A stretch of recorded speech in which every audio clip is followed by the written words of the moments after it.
امام حسین کی نظر آج کے دور تک دیکھ رہی تھی۔ فرض کیجیے آپ جمعہ پڑھنے آئے ہیں یا مقتدی امام کے پیچھے نماز پڑھتے ہیں۔ مقتدی ہزاروں قسم کے ہوتے ہیں، کسی کے داڑھی ہوتے ہیں، کسی کے داڑھی نہیں ہوتے ہیں، کوئی داڑھی چھیل دیتے ہیں، کوئی شرابی ہے تو کوئی جواری ہے تو کوئی اچھے ہیں کوئی برے ہیں۔ آپ میں سے کسی نے کسی پر غور کیا؟ نہیں کیا، کبھی نہیں کیا۔ لیکن جو ہی اس خراب آدمی سے ہی پوچھئے کہ آپ جو نماز پڑھنے آئے ہیں کیسے آدمی کے پیچھے نماز پڑھنا چاہتے ہیں، وہ فوراً کہے گا ہم جس کے پیچھے نماز پڑھنا چاہتے ہیں ان باتوں سے اسے پاک ہونا پڑے گا۔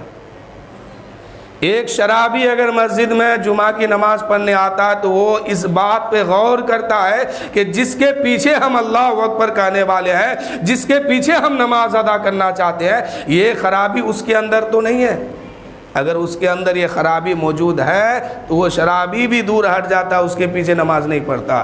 قربان جائیے امام حسین کی فکر پر۔ یہ جو آج آپ کے اندر فکر ہے کہ میرا امام کیسا ہونا چاہیے، سارے مقتدی کی نظر امام پر ہے، سر سے لے کے پیر تک کہ کہاں غلطی ہے ان کی تاکہ اس غلطی کو دور کیا جائے۔ یہ فکر آپ کو کس نے دیا؟ کربلا کے میدان میں امام حسین نے دیا۔ واہ رے میرے امام، آپ پر قربان، آپ کی فکر آج بھی موجود ہے، چاہے وہ انسان پڑھا لکھا ہو یا ان پڑھ ہو، لیکن امام حسین کی فکر اس کے ذہن میں موجود ہے کہ میرا امام کیسا ہونا چاہیے۔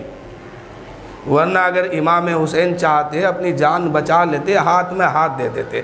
ہاتھ ہی کا تو مسئلہ تھا، ہاتھ ہی کے لیے تو پورے خاندان لٹا دیے، خود بھی شہید ہو گئے اور اسلام کو بچا لیے۔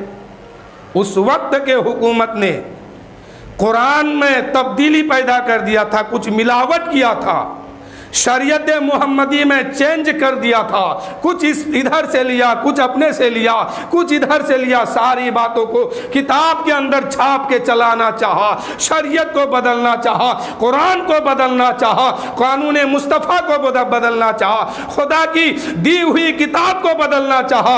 امام حسین نے کہا یزید یہ ہرگز نہیں ہو سکتا ہے، اس لیے کہ اس وقت یزید حکومت تھا اور حکومت کے طرف سے یہ بات ہو رہی تھی کہ اس دین کو تبدیل کیا جائے، اس دین کو مٹا کے میں اپنا دین چلانا چاہتا ہوں، اپنا قانون چلانا چاہتا ہوں۔ امام حسین ہاتھ میں تلوار لیتے ہیں، میدان میں اتر جاتے ہیں اور اپنی جان دے کے، اپنی اولاد دے کر کے، اپنا خاندان لٹا کر کے اس حکومت سے، اس حکومت کی چھکا چھڑا دیے اور اسی حکومت کو مٹا کے رکھ دیے۔ اور امام حسین نے نانا کی شریعت کی اس طرح حفاظت کی، اس طرح حفاظت کی کہ آج 1400 سال گزر رہا ہے، آج بھی اسلام وہی اسلام یہاں پر موجود ہے جو کربلا کے میدان میں تھا، جو مسجد نبوی شریف میں تھا، جو خانہ کعبہ کے اندر تھا، جو مکہ میں اسلام تھا، جو مدینہ میں اسلام تھا، وہ آپ کے چھوٹے سے گاؤں میں بھی ہے۔